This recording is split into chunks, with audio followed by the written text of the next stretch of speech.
Good morning. Welcome to back Hindi class. बच्चों, आज हम थर्ड चैप्टर काव्य खंड का थर्ड चैप्टर मीराबाई है ना, आज ये शुरू करने वाले हैं।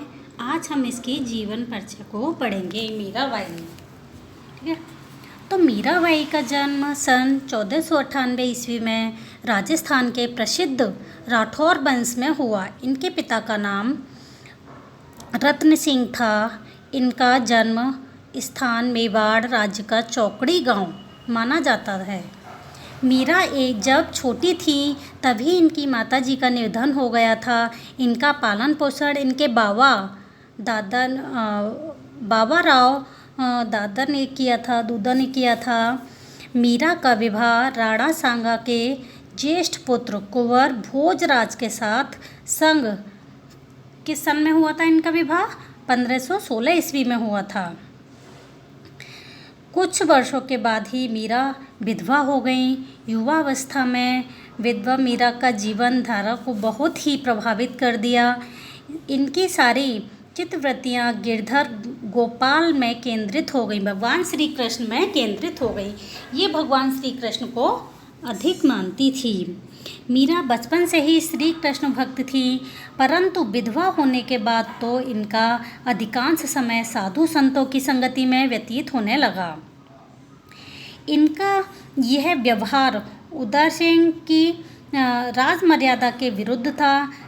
सब लोगों को ये अच्छा नहीं लगता था कि ये साधु संतों के बीच बैठें और उनकी भगवान श्री कृष्ण की संगति करें, मतलब उनका गुणगान करें। वह प्रेम दीवानी थी। द्वारिका में श्री कृष्ण की मूर्ति के समक्ष हरि तुम हरो जन की पीर गाती हुई उस मूर्ति में ही सन 1546 ईस्वी में समा गई। इस प्रकार श्री कृष्ण की दीवानी मीरा कृष्णमय हो गई। बच्चों, ये आपका जीवन परिचय था। अब आप हेडिंग डालेंगे साहित्यिक परिचय। साहित्य परिचय में क्या है?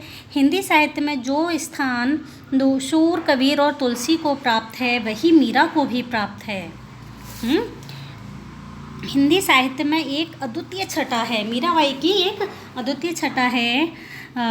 हिंदी साहित्य उद्यान इस कोकिला से सदैव मुखरित रहेगा। मीरा के काव्य का भाव पक्ष और कला पक्ष दोनों ही समृद्ध हैं।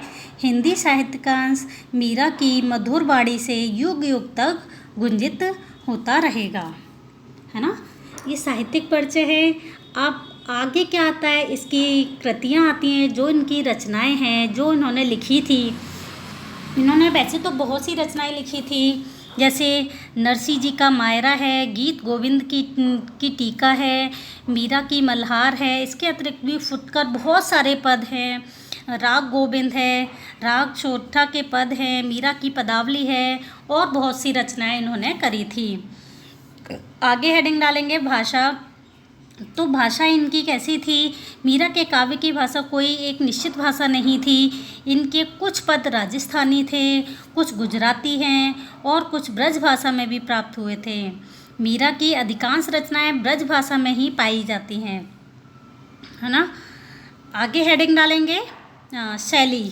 तो मीरा जी की शैली क्या थी? मीरा जी की शैली सूरदास ने भी इसी शैली को अपने काव्य में स्थान दिया। कौन सी शैली को? प्रचलित पद गीत, है ना। सूर के समान मीरा के पदों में भी संगीतात्मकता, मधुरता और सरसता का सामंजस्य है।